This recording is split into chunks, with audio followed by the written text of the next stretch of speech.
पंचदेव प्रार्थना एक शक्तिशाली मंत्र है। प्रातःकाल सच्चे मन से इसे सुनने से जीवन के सभी दुख तुरंत दूर होने लगते हैं। पंचदेव प्रार्थना को प्रतिदिन सुनने से जीवन के असंभव कार्य भी संभव हो जाते हैं। तो आइए सुनते हैं यह पंचदेव प्रार्थना। गजाननं भूतगणादिसेवितं कपित्थजम्बूफलचारुभक्षणम् उमासुतं शोकविनाशकारकम् नमामि विघ्नेश्वर पादपङ्कजम्। कर्पूरगौरं करुणावतारं संसारसारं भुजगेन्द्रहारं सदा वसन्तं हृदयारविन्दे भवं भवानी सहितं नमामि। शान्ताकारं भुजगशयनं पद्मनाभं सुरेशं विश्वाधारं गगनसदृशं मेघवर्णं शुभांगं लक्ष्मीकान्तं कमलनयनं योगिभिर्ध्यानगम्यं वन्दे विष्णु भवभयहरं सर्वलोकैकनाथम्।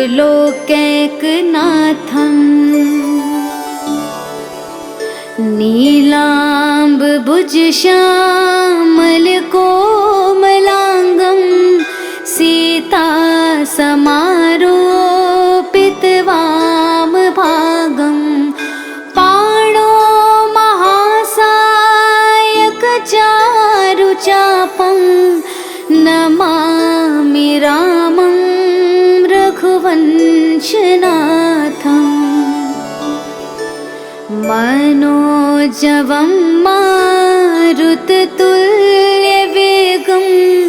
जितेन्द्रियं बुद्धिमतां वरिष्ठं वातात्मजं वानुरयूथमुख्यं श्रीरामदूतं शरणं प्रपद्ये। करारविन्देन पादारविन्दं मुखारविन्दे विनिवेशयन्तं वटस्य पत्रस्य पुटेश्यानं बालं मुकुन्दं मनसा स्मरामि। या देवी सर्वभूतेषु शक्तिरूपेण संस्थिता नमस्तस्यै नमस्तस्यै नमस्तस्यै नमो नमः। नीलाञ्जनासमाभासं रविपुत्रं यमाग्रजं छायामार्तण्डसम्भुतं तं नमामि शनैश्चरम्।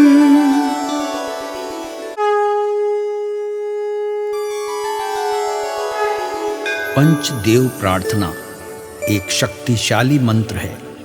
प्रातःकाल सच्चे मन से इसे सुनने से जीवन के सभी दुख तुरंत दूर होने लगते हैं। पंचदेव प्रार्थना को प्रतिदिन सुनने से जीवन के असंभव कार्य भी संभव हो जाते हैं।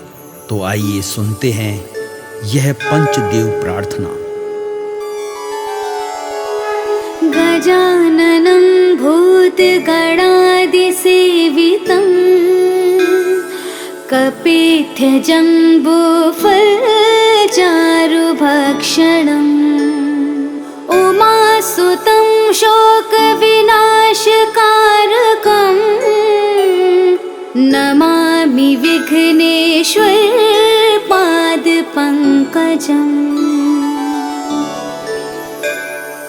कर्पूरगौरं करुणावतारं संसारसारं भुजगेन्द्रहारं सदा वसन्तं हृदयारविन्दे भवं भवानी सहितं नमामि। शान्ताकारं भुजगशयनं पद्मनाभं सुरेशं विश्वाधारं गगनसदृशं मेघवर्णं शुभांगं लक्ष्मीकान्तं कमलनयनं योगिभिर्ध्यानगम्यं वन्दे विष्णु भवभयहरं सर्वलोकैकनाथम् नीलाम्बुजश्यामलकोमलाङ्गं सीतासमारोपितवामभागं पाणो महासायकचारुचापं नमामि रामं रघुवंशनाथम् मनोजवं मारुततुल्यवेगं जितेन्द्रियं बुद्धिमतां वरिष्ठं वातात्मजं वानुरयोधमुख्यं श्रीरामदूतं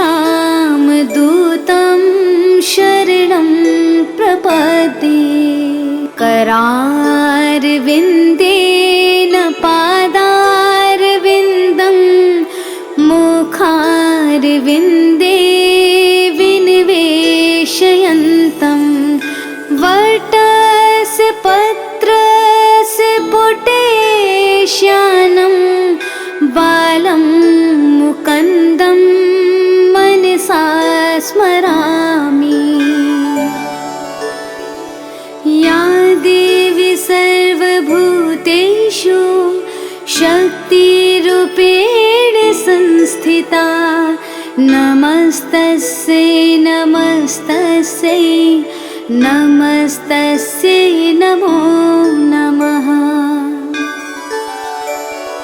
नीलाञ्जनासमाभासं रविपुत्रं यमाग्रजं छायामार्तण्डसम्भुतं तं नमामि शनैश्चरम्।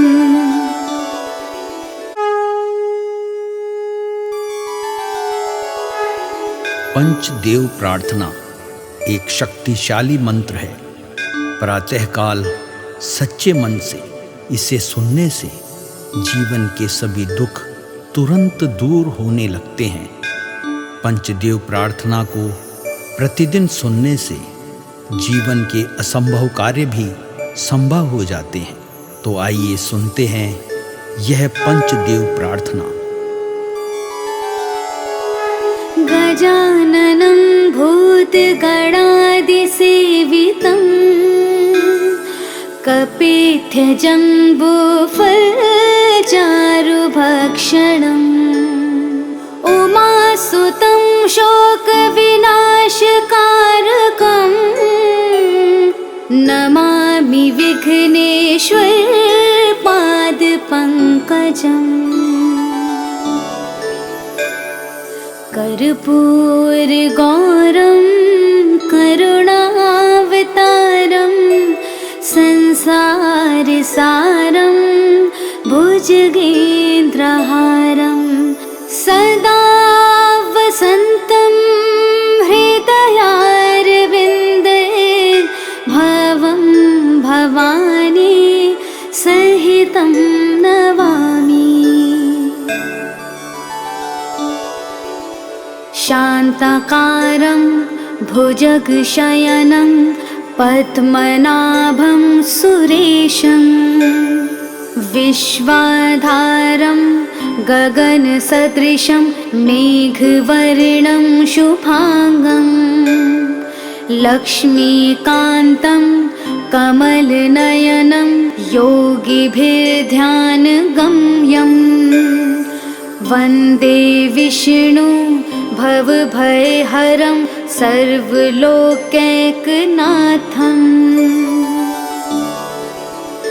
नीलाम्बुजश्यामलकोमलाङ्गं सीतासमारोपितवामभागं पाणो महासायकचारुचापं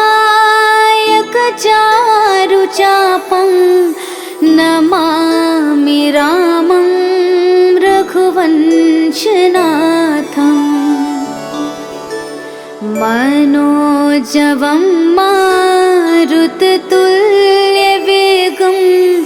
जितेन्द्रियं बुद्धिमतां वरिष्ठं वातात्मजं वानुरयोधमुख्यं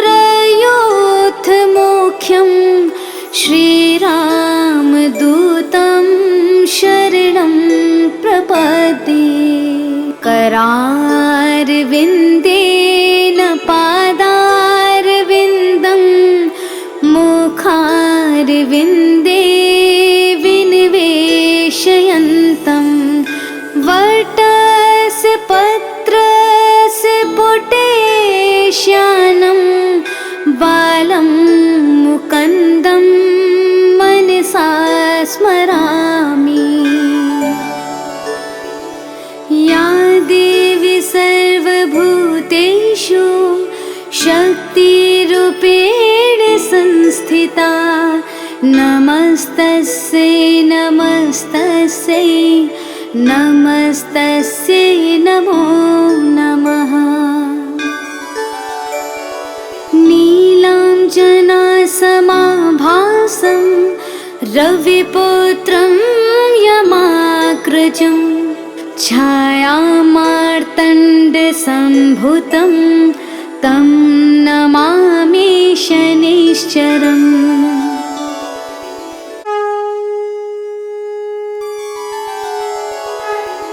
पंचदेव प्रार्थना एक शक्तिशाली मंत्र है।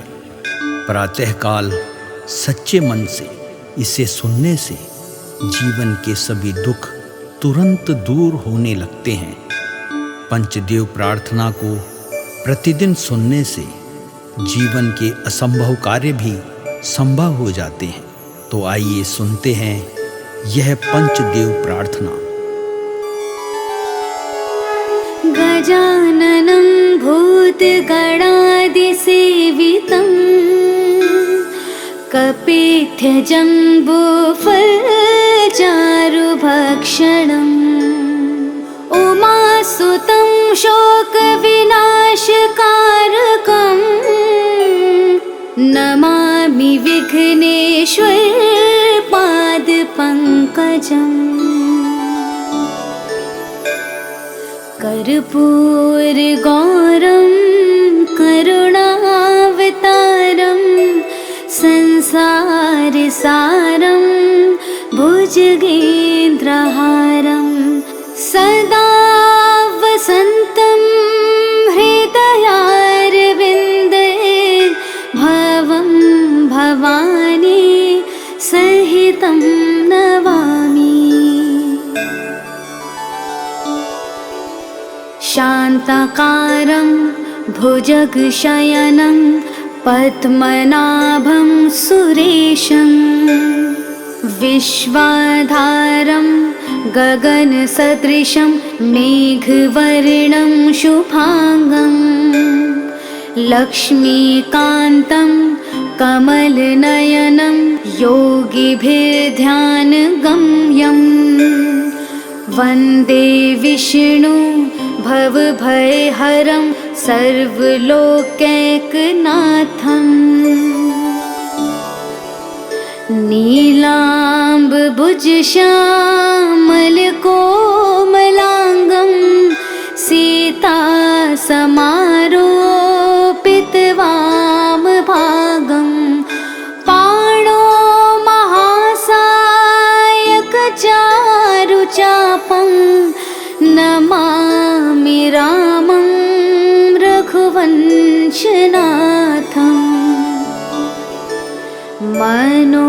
मनोजवं मारुततुल्यवेगं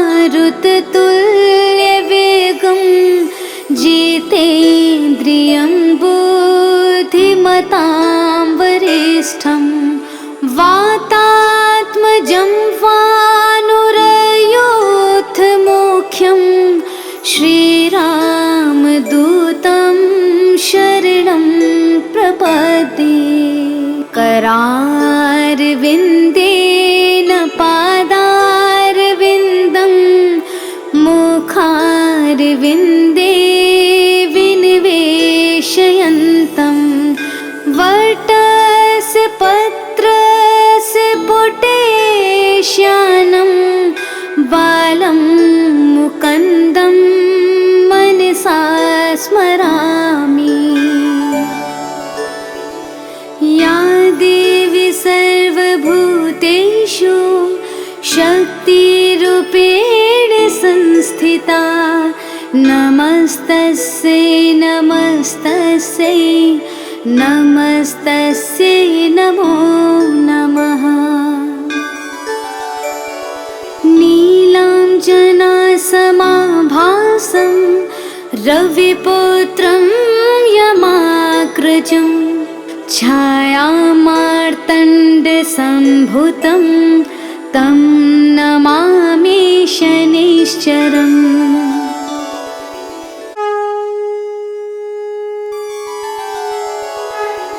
पंचदेव प्रार्थना एक शक्तिशाली मंत्र है।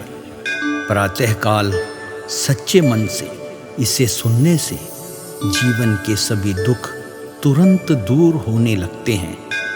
पंचदेव प्रार्थना को प्रतिदिन सुनने से जीवन के असंभव कार्य भी संभव हो जाते हैं।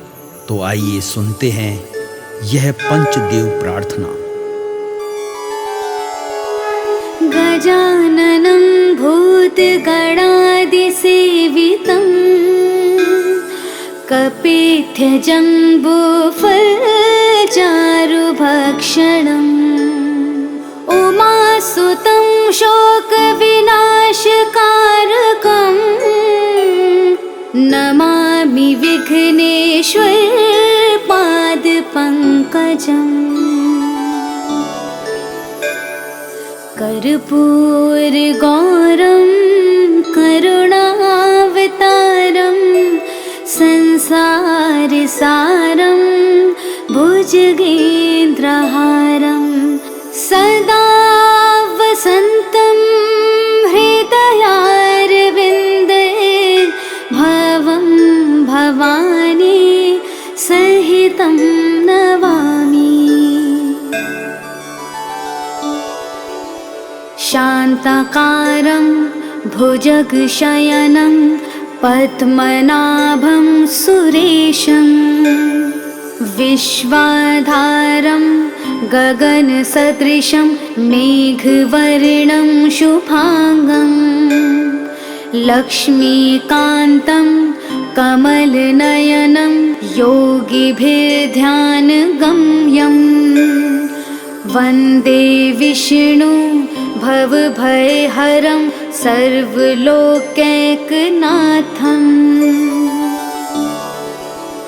नीलाम्बुजश्यामलकोमलाङ्गं सीतासमारोपितवामभागं पाणो महासायकचारुचापं नमामि रामं रघुवंशनाथम्।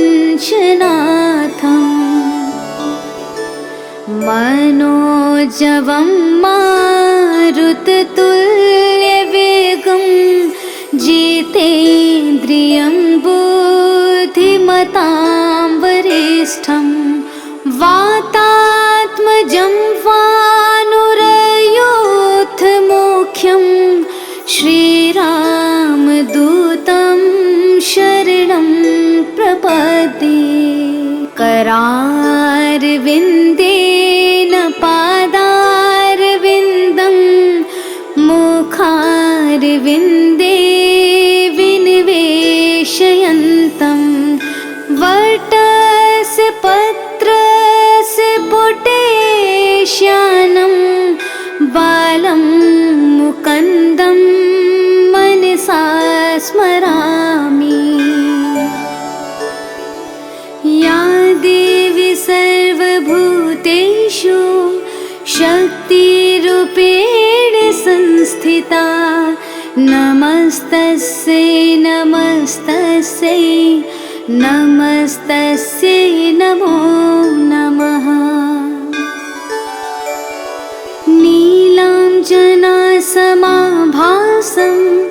रविपुत्रं यमाग्रजं छायामार्तण्डसम्भूतं तं नमामि शनैश्चरम्।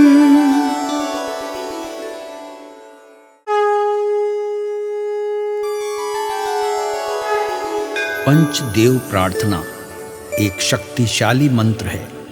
प्रातःकाल सच्चे मन से इसे सुनने से जीवन के सभी दुख तुरंत दूर होने लगते हैं।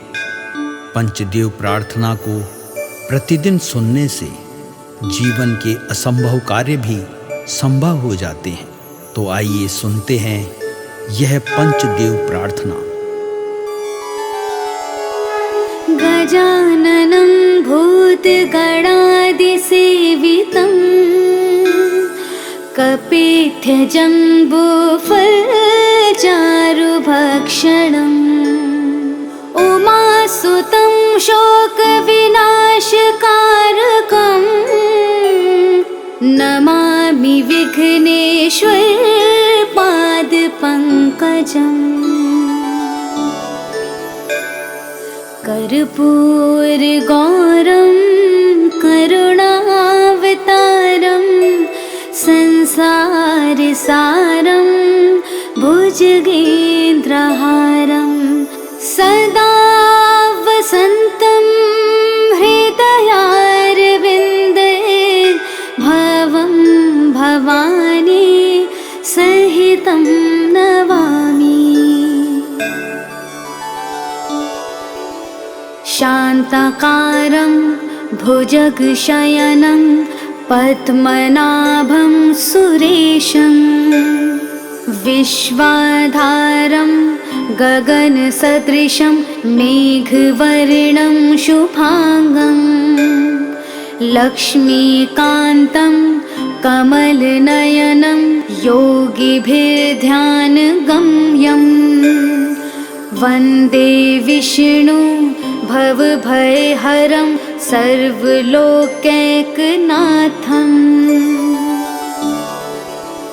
नीलाम्बुजश्यामलकोमलाङ्गं सीतासमारोपितवामभागं पाणो महासायकचारुचापं नमामि रामं रघुवंशनाथम्। मनोजवं मारुततुल्यवेगं जितेन्द्रियं बुद्धिमतां वरिष्ठं वातात्मजं वानुरयोधमुख्यं श्रीरामदूतं शरणं प्रपद्ये। करारविन्देन पादारविन्दं मुखारविन्दे विनिवेशयन्तं वटस्य पत्रस्य पुटे श्यानं बालं मुकुन्दं मनसा स्मरामि।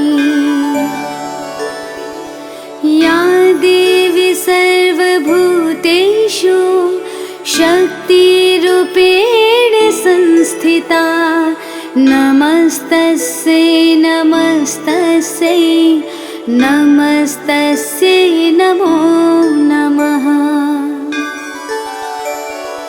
नीलाञ्जनासमाभासं रविपुत्रं यमाग्रजं छायामार्तण्डसम्भुतं तं नमामि शनिश्चरम्।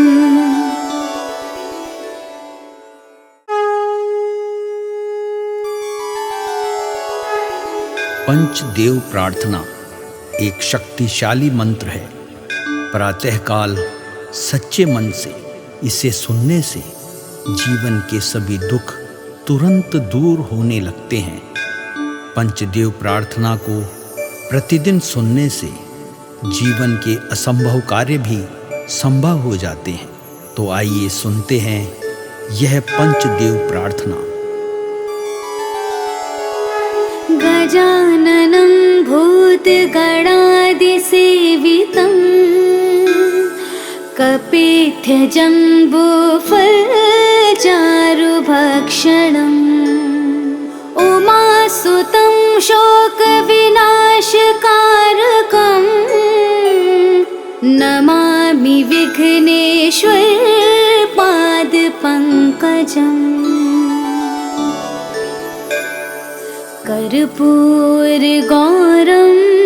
करुणावतारं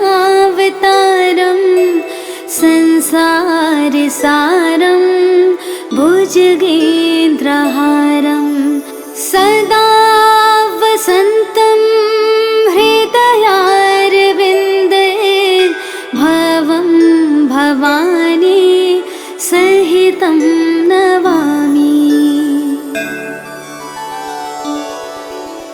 शान्ताकारं भुजगशयनं पद्मनाभं सुरेशं विश्वाधारं गगनसदृशं मेघवर्णं शुभांगं लक्ष्मीकान्तं कमलनयनं योगिभिर्ध्यानगम्यं वन्दे विष्णु भवभयहरं सर्वलोकैकनाथम्।